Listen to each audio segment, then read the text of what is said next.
Hi everyone, this is our introduction to the classical era. So I'm going to talk briefly about the types of things to look for when studying elements of the classical era, specifically the idea of empire, and we are going to also talk about the Persian empires. So let's talk about what delineates the classical period. First, note the rough timeline, and we'll talk about periodization in class. But the range of dates that counts as the quote-unquote classical empire, according to modern historians, is around 500 BCE until about 600 CE, when the main empires of this era have collapsed.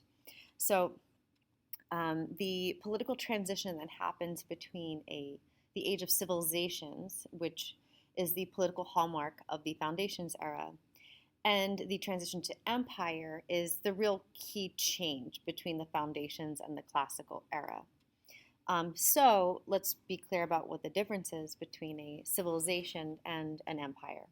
So the civilizations that we studied in the foundations era were smaller scale, right? So, the basic definition of an empire, as I have right up here, is that it's a political construct in which one state dominates another, right, or many other states. So it's about territorial expansion, right? One state taking over others, right? So the civilizations that we studied in the foundations era were smaller.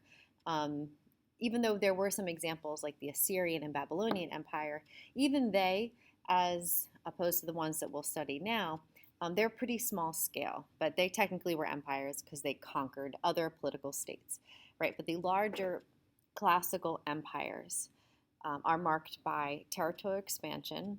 And also, what comes with territorial expansion is the growth of diversity, right? The civilizations that we studied were largely culturally and ethnically homogenous, right? One linguistic group, one ethnic group, maybe one local set of religions, etc.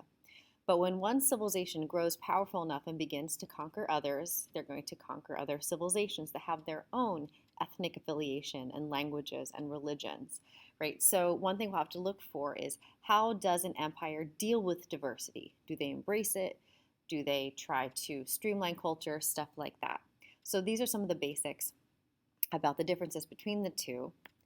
And then also, one of the things to look for when studying empires is, well, many of the things are these questions, because it's complex, right? How does a political actor manage the size, the political affairs, the culture, the people within their empire?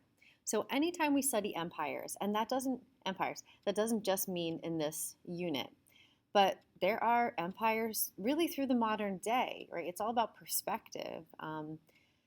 Some people question if, the U.S. essentially, through much of the 20th century, constituted some type of empire.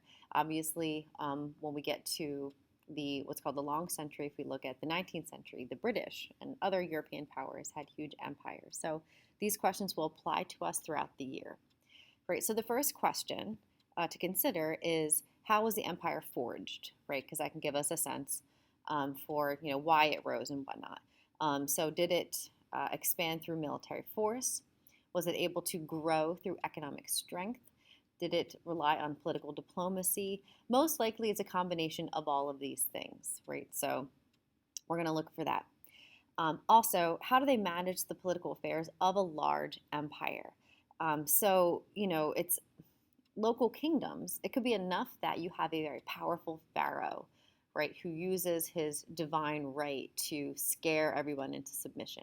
That can work on a smaller scale. But once you have a huge empire, it's harder to do, right? So we need to look for things like, do they manage their political affairs by building a more complex government via a complex bureaucracy? And we'll define that idea later. Or do they instead appoint some people through nepotism and otherwise rule through authoritarianism, right? Heavy-handed legal authority. Do they use the military to create loyalty and order in their government? We also have the issue of connection. So these empires are gigantic. So how do we literally connect people within a much bigger space? How do we legally try to keep them together? And economically, right? How do we streamline the economic system so that everyone is economically happy and healthy? Because the biggest way to create political cooperation is to ensure everyone's economic well-being, right? So things we're going to look for in terms of physically connecting people. What type of infrastructure is the empire building, and is it doing a good job of maintaining it? So we need to look for things that might not be super exciting, but are they building road systems? Are they building state-run irrigation systems that both connects people and helps the economy? Do they have some sort of a courier or postal system, right? Things of that nature. In terms of laws, do they have a legal code, right? That it's super standardized and centralized? And if so, how do they deal with their conquered peoples? Do they let them manage local affairs so long as they are loyal to the central government? Or do they abolish all local forms of autonomy and make people only listen to the central government, right? Empires deal with that in a variety of ways. In terms of economics, do they standardize taxes, and do they have a central monetary system? And then also what we have to remember too is that legal standardization and legal legitimacy can come in many forms. So we often need to look to religion and culture, and how is a central government utilizing religion and culture to support its politics, right? So much like, let's say, the pharaohs of Egypt, does a political leader use a concept of divine right or connection to religion to legitimize power? Also, do they use culture in other ways to legitimize power, right? Do they invest heavily in arts and architecture to show their cultural brilliance and make people happy? Or do they create moments of cultural distraction like we'll see in Rome and bread and circus? And then last question to consider is, how do they manage cultural diversity? So sometimes, as we'll see, they attempt to streamline culture through standardizing language and trying to create a state religion, and sometimes persecuting minority faiths. Or another option we'll see is, do they adopt a policy of tolerance and allow people to fully express their own faiths and languages? Do they support what is cultural pluralism, right? A great deal of cultural diversity and the power that can come with that, right? So we're going to answer these questions throughout the year. Keep them in the back of your mind as you analyze the empires of this age. So the first major empire of the classical age is the Persian Empire. So here we can see the extent of it, and we will revisit this map. But this is technically the first empire, and thus why historians use the Persian Empire as the transition point from the Foundations era to the Classical era, right? So by Persia, we're talking about this area over here. Its roots are in what is modern-day Iran. So let's talk about the rise of the Persian Empire. So before it becomes an empire, the Persians were organized into smaller kingdoms.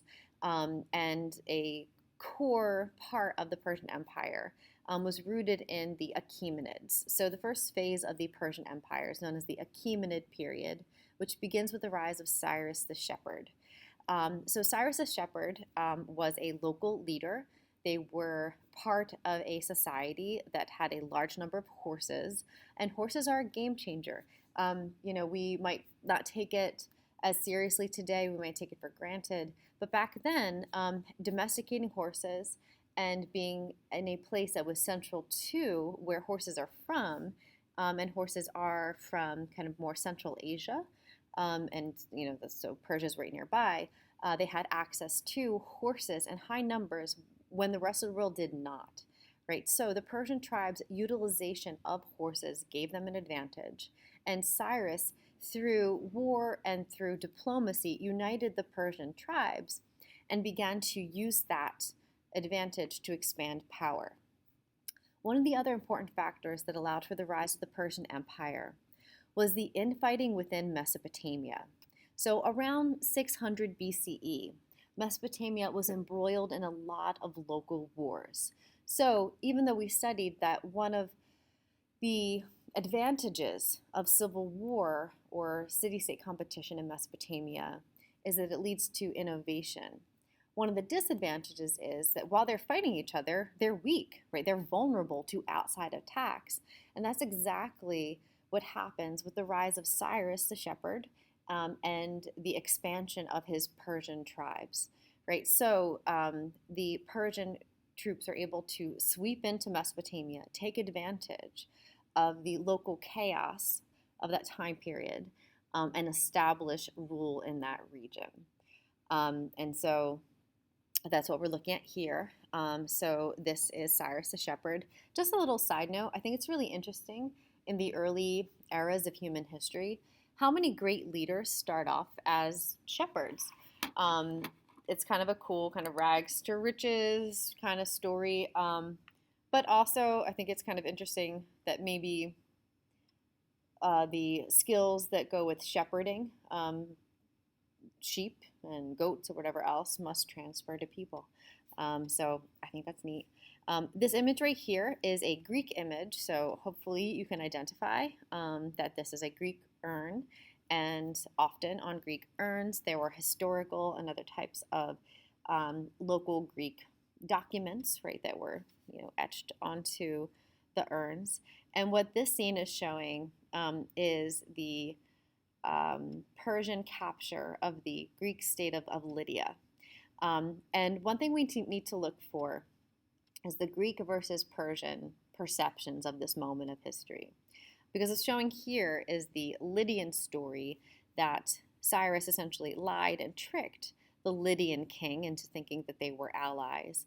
And last minute, he essentially set the Lydian capital and the Lydian king on fire. So the Greeks are definitely huge opponents of the Persians.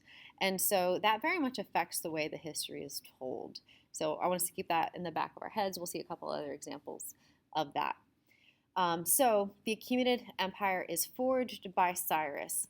But the main man who creates the legacy of the Persian Empire is Darius the First, who reigns from about 522 to 486.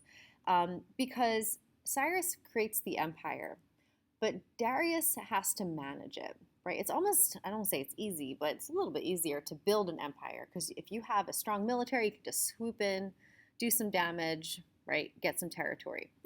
But now that the territories have been conquered, Darius's challenge is to manage an empire with 7 major ethnic groups and a bunch of other smaller sub-ethnic groups and subcultures now under their purview.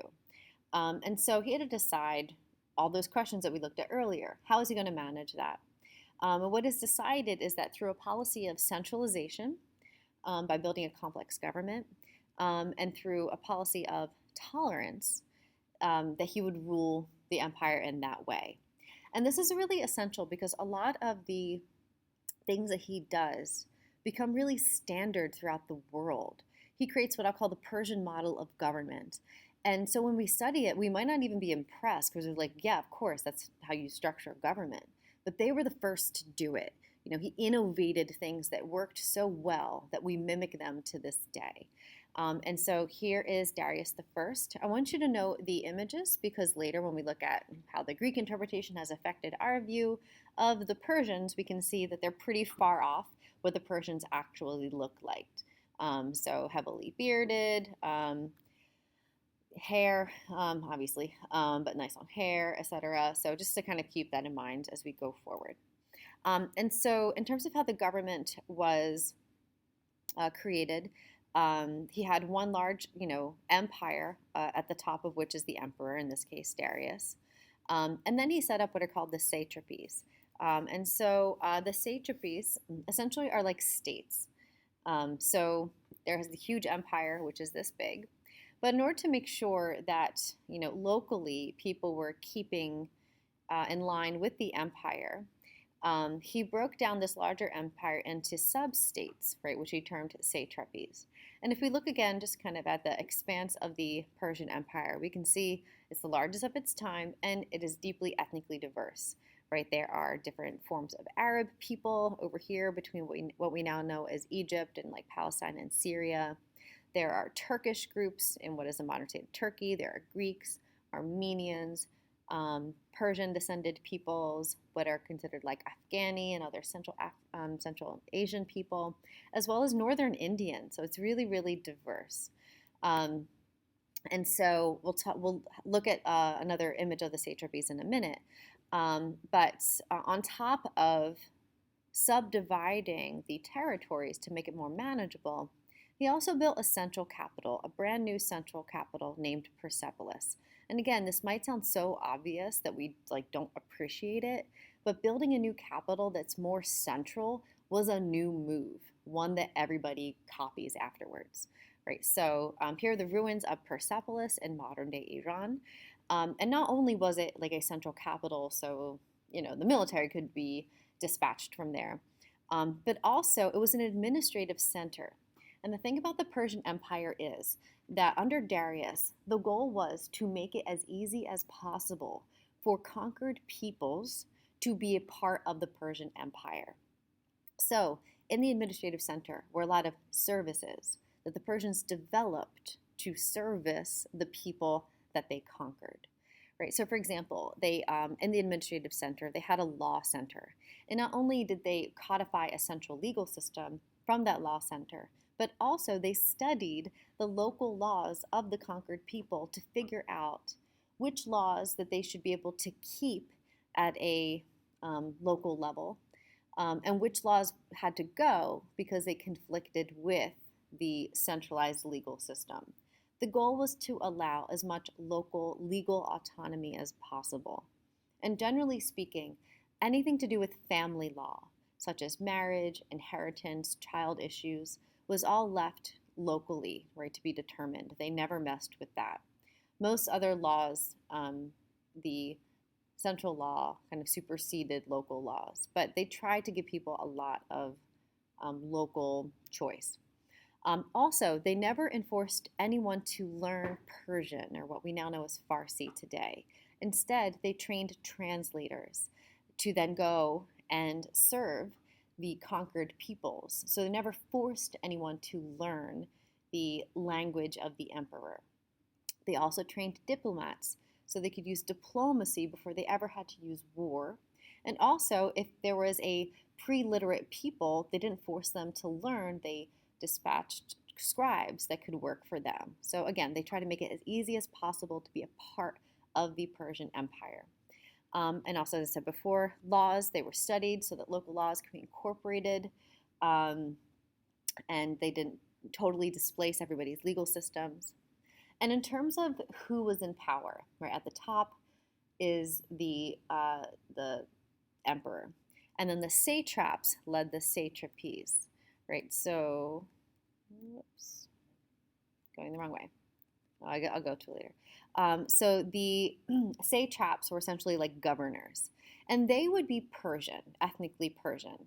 But anyone else below the level of the satrap could be of a different ethnic group, and they would try to keep the local leaders in power so they felt connected, so they weren't totally disenfranchised.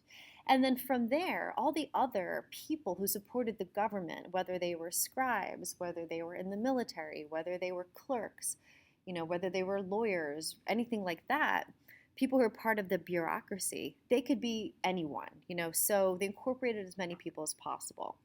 And just so we're aware of the term bureaucracy, which I famously can never spell when I need to do it on my own, a bureaucracy refers to a body of non-elected government officials that makes the government work, right? The people in the offices. And the idea that everybody reports to a higher up, and at some point the higher up is the highest up, in this case, the emperor. So that's really invented by the Persians. And just to get an appreciation for Persepolis and look at some of the ruins here. So here are some of the guardians, like these huge gates that people would pass through, and, these kind of mythic-looking guardians protected the city itself. So this is what it would have looked like before it was destroyed over the many centuries afterwards, and it was like beautifully painted and whatnot, right? So you can see the lineage of the key leaders. This is Darius the First. And this is going to be important to us later. This is a key symbol of the state faith, which is known as Zoroastrianism. All right, so this is the image I was trying to get to. So this is a breakdown of what most of the satrapies were, right? So the local governing districts, there would be a satrap, or kind of like a governor at the head of each, and they all reported to the emperor. But what's important is that, as much as they try to make people happy, people have been conquered. So not everyone's going to be really happy with the Persian Empire. So the Persian government was the first government to have official spies trained by central administration, placed throughout the empire to be the eyes and the ears of the government, to report back, to make sure that all those local officials were doing what they needed to do. And not just local officials, some of the Persian officials too, because, if someone's corrupt and they want to overthrow the government, they're going to try to do that, right? So spies were trained in order to try to keep stability within the government. Another key feature in terms of infrastructure of the Persian empires is the Cant systems. So the Cants is an irrigation system, and they're a series of underground canals that were kind of amazing, and they still work today. So I'm not an engineer, so I can't explain it super well, but essentially there are a series of underground canals that work with the water table and work with gravity, and have all these access shafts that both work as you can just like dip water in to get a well. But the idea is that it would channel water to irrigate land or to go into cities to be used for different purposes there, and also to cool things. So some of the access shafts next to them would be like a wind tower and like a storage area. So as hot air went into the access shaft, it would be cooled by the underground water. That cool air would then come into this basement, which could be used for food storage or even just like as a cool area to go in the hot summer. And then the air would come out the wind tower. So it's really very interesting engineering work that happened during the Persian Empire. And the Khanats are a really good example of the infrastructure that was available and supported by the government. So just some images. So this is the outlet of the Khanats, or one of the Khanats. So you can see all the water sources that it connect to. This is like one of the fancier places that one of the Khanats leads out to. So a series of like baths for people to use. These are a bunch of access shafts. So you can see where the Khanats are running, and they enter into what used to be a field for agriculture. And you can visit the Khanats still today. They're running, and this water looks pretty clean, so it must do a pretty good job of filtering out the garbage. And it's pretty funny when you Google image this, because you can see people who have taken it upon themselves to just go hanging out and crawling through the Khanats. So here are some nice, I'm assuming Persian men sitting in Khanats. So you too can sit in a Khanat. Other examples of infrastructure include the Imperial Road. So there are a lot of smaller road systems, but there was one really, really big road that connected the city of Sus to Sardis, the Royal Road. And this was really key, specifically in trying to connect central Persia to the area that gave it the most trouble, which is like the Greek territories. So that was mainly used by the military, but also anyone could use all of these different roads. There are a lot of local roads that were built, but the Imperial Road was often used by merchants as well, which stimulated the economy. Also, the Persian government trained and funded a network of couriers, right? So they had the first bigger postal system that transported information and goods throughout the empire. So these are all ways that they connected their empire through infrastructure. They were the first to standardize coins across a larger area. So the goal of having one currency. They also tried to guarantee that currency. So if you feel that you were given, false money, that you could exchange that in some of the capital centers. How well that worked is disputed. I think there definitely was a lot of counterfeit and certain issues, and of course still local economies, whether that was through bartering system or local currency. So it wasn't perfect by any means, but it's the first step in having more standardized economy. So before we get into the political kind of downfall and the transition of the Persian Empire, it's important that we have a brief discussion about Zoroastrianism. Zoroastrianism is a faith that arises around like 600, 500 BCE. This is the main symbol of Zoroastrianism. It is of their main god, Ahura Mazda. And Zoroastrianism is still around today and is considered one of the most influential faiths in modern religious history. So the story of Zoroastrianism is that it came about because of the writings of a prophet named Zarathustra, who was Persian.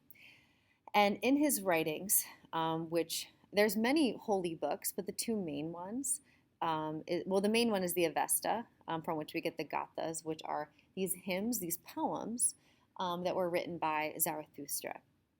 And so the main idea of Zoroastrianism is that life is a battle between good and evil, right? Good and evil, life paths, that there are essentially like angels and demons who kind of battle things out in the heavens. And so that duality is huge in modern faith systems. And we'll go over them, but if you know anything about Christianity, that's like kind of the main story of Christianity, right? There's God and the devil, and there's the battle between the two, right? So much of that is rooted in Zoroastrianism and how that affects other cultures. So, the basics of it is that Ahura Mazda is the main god of good, right? He brings like goodness and light and purity and all of that to the world. And there's one main demon, Angra Mainyu, right, who could serve to tempt you and, bring evil about the world. But what's really essential about Zoroastrianism is that they do believe in free will. They believe that people have a choice to either do good and follow Ahura Mazda or to fall to temptation, right, and follow the demons of the world. And since you have choice, you have free will, that means that when you die, you'll be judged on whether or not you did the good things, in which case, and during day of final judgment, you'll go to paradise. And if not, you'll be punished, right? So that is also very similar to a lot of modern faiths. One thing I think is interesting is that in this era, as we'll see when we study other faiths, there's a big push towards asceticism, right? Which is the idea that the only way to be pure is to give up all of your worldly goods. Like leave your family, give up all of your goods, and just like meditate or study or pray all the time, and that's it.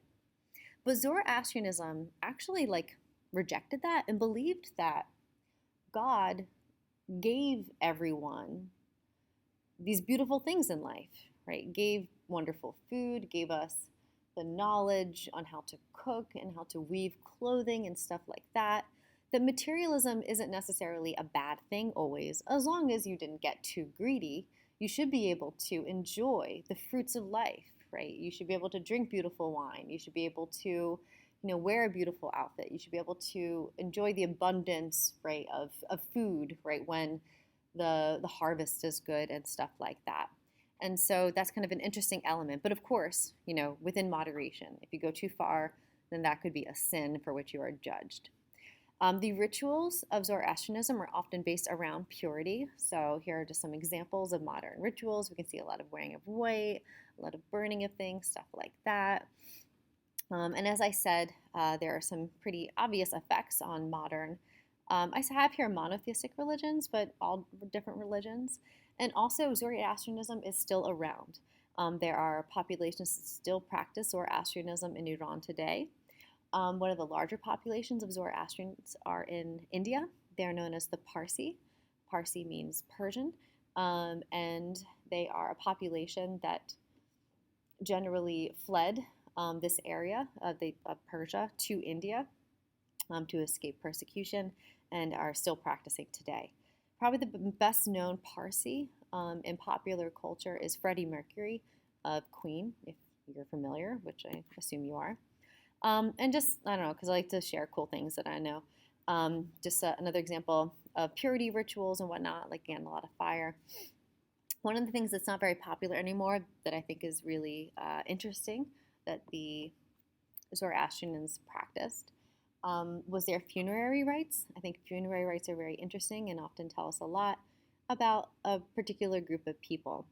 So for the most part, Zoroastrians believe in like cremation, right? That the body, should go back to the earth in the least impactful way as possible. So cremation is most common, but one of the forms of burial was known as a sky burial, which this is an image of where that might have happened back in the day. And the way a sky burial worked is that after the body was honored and washed and prayed over and all of that, that it would have been left on top of a mountain, usually in a sacred space, for buzzard and carrion and other animals to consume, so that the body fully served a purpose, so that it went back to the earth as fully as possible, and then the bones would be buried or cremated after the fact. This isn't common anymore, mostly because the government shut it down, but I think it gives us insight into the idea of like fully returning to the earth and having as much purpose for the body as possible. All right, so the end of the Achaemenid period begins with the reign of Xerxes. So Xerxes rules after Darius, and he's a big departure from the rule of Darius. While Darius was extremely tolerant and tried to incorporate as many local leaders and beliefs as possible, Xerxes was known for being far less tolerant. He wanted more Persian people in government, and he also tried to further expand the empire. He had a series of violent wars in Greece to try to expand his rule there, and they all failed. And so when that attempt failed, it set off what are known as the Persian Wars. So most of the Persian Wars happened in and around the Greek territories. But since he used so many of his efforts, his money, his military, all of that, in the western portions of his empire, it meant that other parts of the empire were neglected. And when people are neglected and they can't take care of their local communities, they don't want to be a part of your empire anymore. So they also began to rise up. And it was a little bit like whack-a-mole, right? All these different groups are rising up because they want independence. And that weakens the Persian Empire, eventually allowing for Alexander the Great, who we'll learn more about later, to take advantage of that weakness and sweep in and take over and establish the brief but very important Hellenistic Empire, right, which will end this moment of the Persian Empire. And again, I just want to take a second to talk about perspective here, right? So I don't know if you're familiar with the movie 300, right, which is based in the stories of Herodotus, who was, by the Greek standard, the first historian, but that's just the Greek standard. So in the story of 300, which tells the story of the failed attempt of Xerxes and the Persians to take parts of Greece, he calls Xerxes a tyrant. It's the first time that term is used.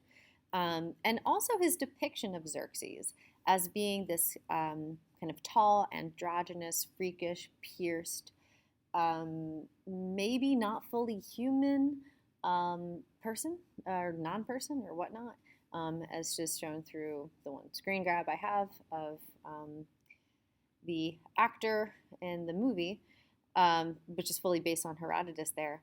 So when we look at this, but then we look at the Persian images of Xerxes first, there's just no way that Xerxes looked like this, right? This is definitely an invention of the Greeks. It would not have been okay by the Persians to depart from the royal standard of what a leader looks like.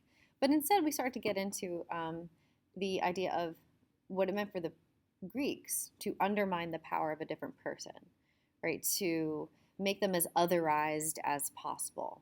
And while by so many accounts Xerxes was an intolerant leader, right, and it was very difficult to live under him, we always have to question the intentions of other sources, because definitely in the Greek example, there is, maybe it's simply an exaggeration or just outright lies, somewhere in between, to support their point of view in regards to that.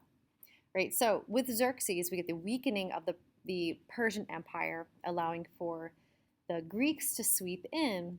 But even though the Achaemenid Empire ends shortly after the reign of Xerxes, the legacy of the Persians don't end with it. They continue on.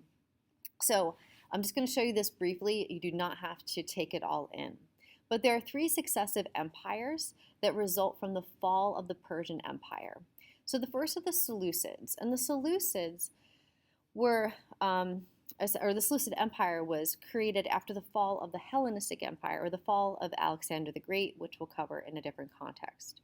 So the Seleucids helped to establish Greek influence in the region, right? Which, as I'll go over later, is very important because Greek math and logic and philosophy and all of that is going to be a hallmark of Islamic culture, right? So that's going to be influential later, right? So the Seleucid Empire, which reigns from about 329 to 151 BCE, keeps this area politically semi-unified, and keeps the flow of information going, but is decidedly a pretty Greek empire.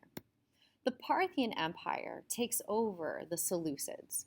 And what's important about the Parthian Empire is that even though they also continue a lot of Hellenistic influence from about 247 to 247 BCE through 224 CE, they also kind of bring back the concept of the satrapies and bureaucracy. They wanted to bring back all the good stuff of the Persian Empire. And also, they thrived because they were the middlemen of the Silk Roads, right? The main trade route that connected Rome to China, right? So they're going to get wealthy and powerful off of that. And then lastly, the Seleucid Empire, which reigns from about 226 to 650 CE, are going to revive Zoroastrianism. They're going to revive a lot of Persian stuff. They're going to revive the bureaucratic structure and the central government. They're going to thrive off of the Silk Roads and all of that. But they eventually will fall specifically to the Muslim empires. And what's important about the Seleucid Empire, the biggest takeaway, is that by reviving the Persian model of government, that gives a really big advantage to the Muslim empire later, because we're going to see that they take that. They take it and they use that to their advantage. So even though the Persian empires fall, their legacy continues, right? Because that's how history works, right? Energy is neither created nor destroyed. It has to go somewhere. And this is an example, right, of the continuities of certain groups of people. I'm going to leave that there because that was very long, and we'll pick up on other empires later. Thank you.